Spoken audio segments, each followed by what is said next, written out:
5 दिसंबर के लिए हमारे पास सिर्फ एक ही एडिटोरियल है और ये वाला एडिटोरियल है गिग वर्कर्स को लेकर, गिग वर्कर्स की डिमांड को लेकर, गिग वर्कर्स की टफ वर्किंग कंडीशंस को लेकर और इनकी हड़ताल को लेकर और सबसे ज़रूरी बात लेबर मिनिस्ट्री का जो नया ड्राफ्ट सोशल सिक्योरिटी रूल्स आए हैं उसको लेकर। हुआ क्या है कि 31 दिसंबर को बहुत सारे गिग वर्कर्स ने पूरे भारत भर में लगभग 1 लाख गिग वर्कर्स ने हड़ताल की है और ये हड़ताल है उनकी मेन डिमांड्स को लेकर, जिनमें सबसे बड़ी इनकी जो डिमांड है वो इनके वेज को लेकर है, इनके वेजेस को लेकर है। दूसरी कंडीशन जो है मतलब जो दूसरी डिमांड है इनकी वो है वर्किंग कंडीशंस को लेकर और तीसरी डिमांड है सोशल सिक्योरिटी को लेकर। हम देखते हैं कि हमारे देश में बहुत सारे ऐसे प्लेटफॉर्म्स काम कर रहे हैं जो आपको बहुत कम समय में सर्विस प्रोवाइड करने का वादा करते हैं, कोई 10 मिनट में, कोई 15 मिनट में, कोई 30 मिनट में, और इस वादे का पूरा प्रेशर जो होता है वो होता है इन डिलीवरी पार्टनर्स के ऊपर। ये अगर समयबद्ध तरीके से आपको डिलीवरी नहीं कर पाते हैं तो उसका आर्थिक नुकसान भी इन्हें ही झेलना पड़ता है। जब ये प्लेटफॉर्म्स पर काम करने के लिए आते हैं तो इन्हें रजिस्ट्रेशन फीस भी देनी होती है, इन्हें एसेसरीज का, बैग्स का पैसा भी देना होता है, इस टी शर्ट का पैसा भी देना होता है और अगर तय समय में डिलीवरी नहीं कर पाते हैं तो जो पैसा, जो नुकसान प्लेटफॉर्म्स को होता है वो भी इनके अकाउंट से कटता है। तो ये वर्किंग कंडीशंस इनको बहुत ज़्यादा टफ हैं, इनके लिए बहुत ज़्यादा ख़राब वर्किंग कंडीशन है और इन्हें फिर भी इनके लिए काम करना होता है क्योंकि इनके पास जॉब सिक्योरिटी नहीं है, क्योंकि इनके पास फ़ाइनेंशियल सिक्योरिटी नहीं है और इन्हें मजबूरी में यहाँ पर काम करना होता है। कोविड-19 के बाद हमने देखा कि बहुत सारे लोगों की जॉब चली गई और उसके बाद हम देखते हैं कि इस तरह का काम करने वाले, डिलीवरी का काम करने वाले, राइड प्रोवाइड करने का काम करने वाले जो गिग वर्कर्स हैं, उनकी संख्या लगभग 1.5 करोड़ तक पहुँच चुकी है और उसमें से सिर्फ 1 लाख गिग वर्कर्स फिलहाल हड़ताल पर थे, लेकिन इनकी जो डिमांड्स बहुत ज़्यादा जेन्युइन है, इनकी डिमांड्स को सुना जाना चाहिए। लेबर मिनिस्ट्री ने नए ड्राफ्ट रूल्स जारी किए हैं और इन रूल्स में हम देखेंगे कि क्या-क्या बातें कही गई हैं, कौन-कौन सी डिमांड को एड्रेस किया गया है और कौन-कौन सी डिमांड्स अभी भी अनएड्रेस हैं। और जो नए सोशल सिक्योरिटी ड्राफ्ट रूल्स आए हैं वो द सोशल सिक्योरिटी कोड 2020 के तहत बने हैं। बहुत सारे पुराने कानूनों को ख़त्म करके ये नए कानून बने थे और इसके तहत अब नए रूल्स जारी हुए हैं। इनमें सामाजिक सुरक्षा को लेकर सबसे ज़रूरी बात कही गई है, जो कि 3 जो मेन डिमांड्स थी उसमें से एक हैं, लेकिन इनकी जो मिनिमम वेज है उसकी डिमांड को लेकर और इनकी वर्किंग कंडीशन को ले इसमें कुछ भी नहीं कहा गया है और ये समस्याएँ अभी भी अनएड्रेस्ड हैं। नए रूल्स में सोशल सिक्योरिटी फंड बनाने की बात कही गई है और इस सोशल सिक्योरिटी फंड में राज्य सरकारें भी योगदान दे सकती हैं, केंद्र सरकार भी कंट्रीब्यूट कर सकती है और प्लेटफॉर्म्स को भी इसमें कंट्रीब्यूट करना होगा ताकि इन गिग वर्कर्स को सोशल सिक्योरिटी प्रोवाइड करवाई जा सके। गिग वर्कर्स के सामने एक टेक्निकल समस्या भी थी एल्गोरिदम रेट कट्स को लेकर। इनका जो इंसेंटिव बनता है, इनका जो पैसा बनता है, इनका दिन का जो मेहनताना बनता है, वो प्लेटफ़ॉर्म्स के एल्गोरिदम पर बनता है। लेकिन ये जो पूरी प्रोसेस है, बहुत ज़्यादा अपारदर्शी है, बहुत ज़्यादा ओपेक है। इसको लेकर भी नए ड्राफ्ट रूल्स में कुछ बातें कही जानी थी, लेकिन उसको लेकर अभी तक कुछ भी नहीं कहा गया है। इसमें इस तरह का कोई प्रोविज़न शामिल नहीं है। सामाजिक सुरक्षा को लेकर इसमें कंक्रीट बातें कही गई हैं और साथ ही इसमें एक पोर्टल बनाने की बात भी कही है। इस पोर्टल पर इन गिग वर्कर्स का पंजीकरण होगा, रजिस्ट्रेशन होगा और उसके बाद इन्हें इनका जो डेटा है वो एग्रीगेटर और मिनिस्ट्री के बीच में साझा किया जाएगा और समय-समय पर अपडेट भी किया जाना है। रूल के हिसाब से जो भी वर्कर एग्रीगेटर के साथ 90 दिन तक, मतलब अगर एक एग्रीगेटर है, एक प्लेटफ़ॉर्म है, उस पर 90 दिन काम करता है या फिर बहुत सारे प्लेटफ़ॉर्म पर 2, 3 या 4 प्लेटफ़ॉर्म पर साल भर में 120 दिन का काम करता है, तो उन्हें इन सोशल सिक्योरिटीज़ का फ़ायदा मिलने वाला है। और अगर कोई वर्कर है वो एक ही दिन में अगर 2 या 3 एग्रीगेटर पर या हम कहें कि प्लेटफ़ॉर्म्स पर काम करता है तो 3 दिन गिने जाएँगे।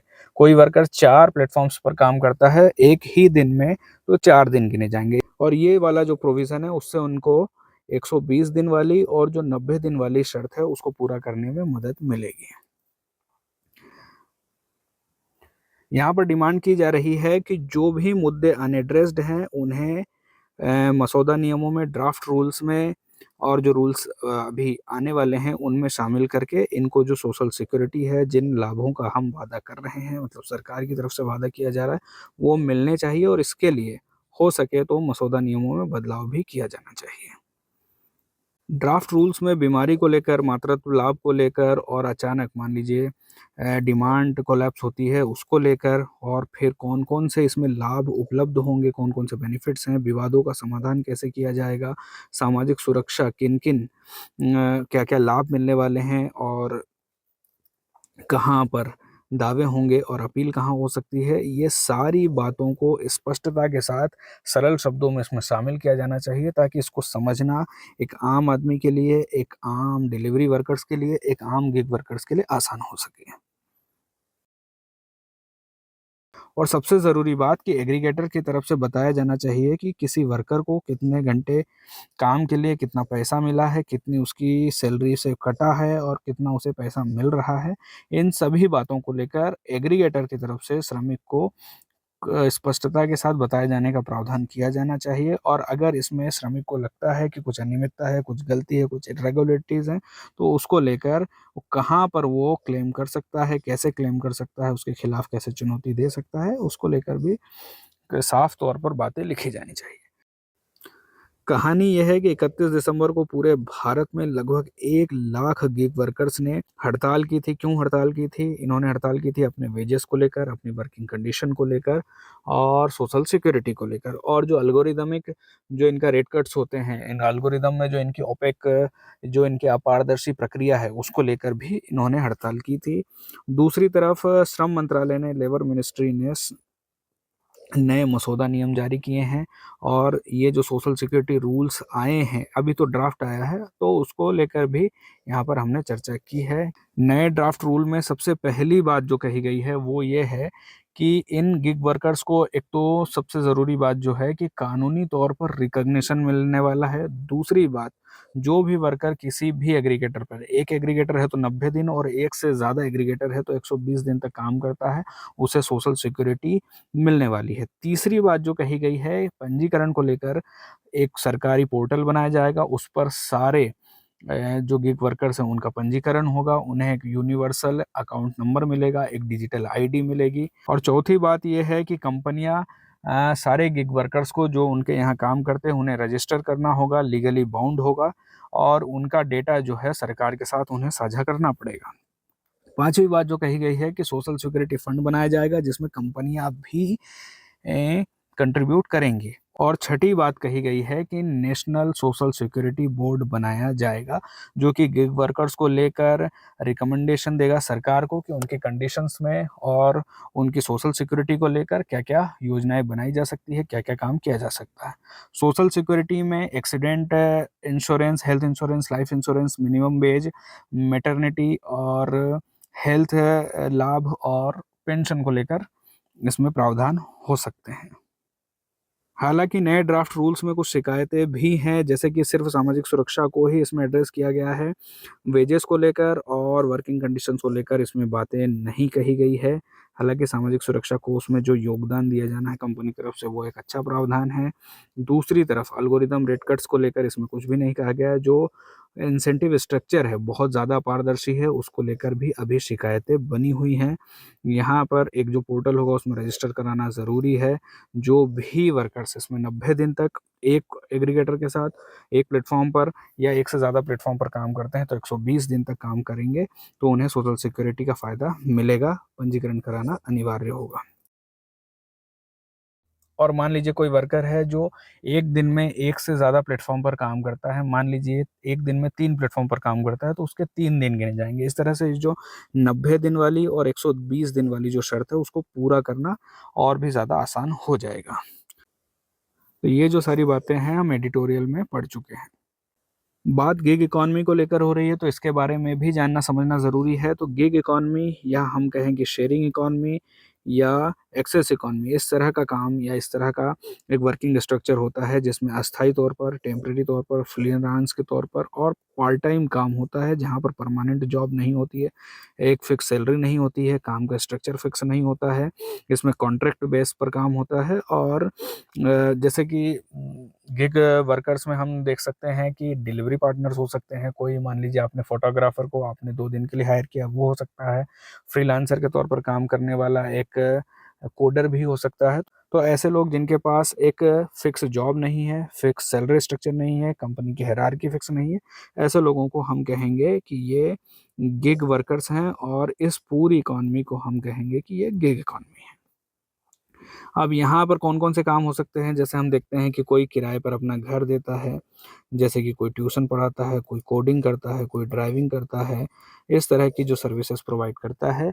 जहाँ पर सोशल सिक्योरिटी नहीं है, जहाँ पर जॉब की सिक्योरिटी नहीं है, जहाँ पर फिक्स सैलरी नहीं है, जहाँ पर फिक्स काम का स्ट्रक्चर नहीं है, ऐसा काम जो भी होता है उसको हम गिग इकॉनमी में शामिल कर सकते हैं। इसमें क्या-क्या फ़ायदे हैं?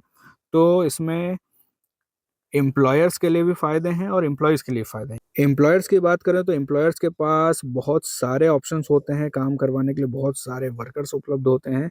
इन्हें कभी भी हायर किया जा सकता है, कभी भी फायर किया जा सकता है और इन्हें कोई भी कॉस्टली बेनिफिट्स जैसे हेल्थ इंश्योरेंस जैसे कोई भी लाभ खर्चा करने की ज़रूरत नहीं होती। हायर और फायर वाला काम होता है, जब काम हुआ काम करवा लिया, जब काम हुआ इन्हें हटा दिया।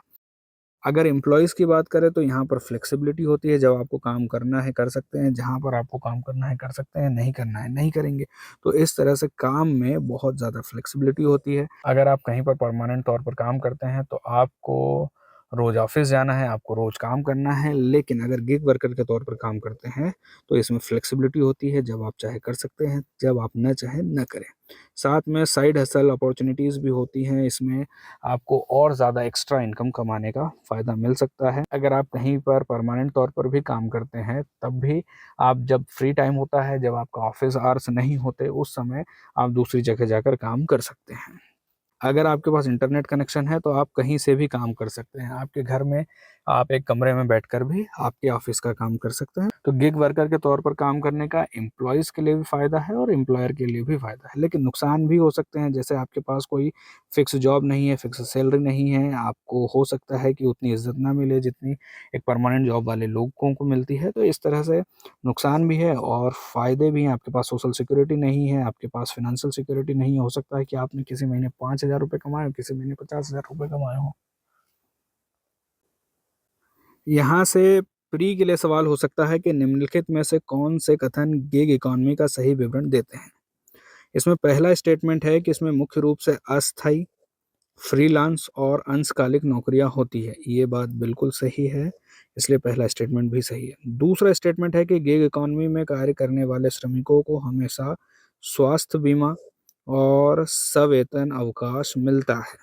तो गिग इकॉनमी में काम करने वाले जितने भी लोग हैं, इसका नुकसान यही है कि यहाँ पर आपको सोशल सिक्योरिटी नहीं मिलेगी, आपको पेड लीव नहीं मिलेगी और आपको एक फिक्स सैलरी नहीं मिलने वाली, इसलिए ये वाला स्टेटमेंट गलत है।